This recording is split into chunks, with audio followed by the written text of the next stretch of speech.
Aperature. Why don't we just say camera pupils? That's much more fun.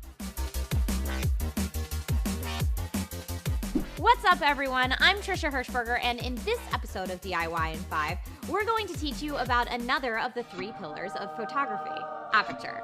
If you want to learn about the other 2 pillars, check out our previous video on ISO or subscribe so you're one of the first to check out our next video coming up on shutter speed.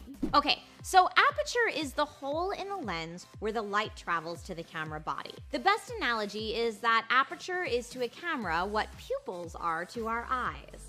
The more light available, say in daylight, the smaller the pupils get. The less light available, like at night, the larger the pupils become. Opening and closing the aperture, or pupils, will affect how much light makes it to your camera sensor. So how do we change the amount of light getting into the camera? Let's talk aperture size. If you've ever looked directly into a camera lens, you can see a spiral pattern with a hole in the middle. As you change the aperture settings, you'll notice the hole opens at fixed points, or f-stops. To change the aperture on your camera, increase or decrease the f-stops. The unique thing about f-stops is that the lower the number, the more light is let into the camera. So for instance, an f-stop of 2.8 actually lets in way more light than an f-stop of 8.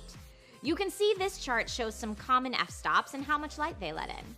One of the unexpected benefits of changing the aperture settings is something known as depth of field. You know when you look at some pictures and the subject is in focus but the background is blurry? That effect is called depth of field. Depending on the effect you want, you may want to change your aperture settings.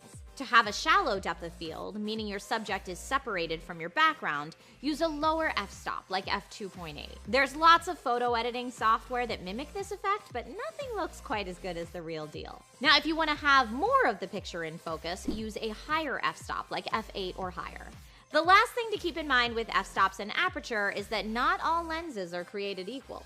Just because you made the jump from point and shoot to DSLR doesn't mean your camera lens has every f-stop available, especially when using zoom lenses. All lenses have maximum and minimum f-stops they can achieve, and generally speaking, the consumer-grade lenses have higher f-stop ratings than professional lenses.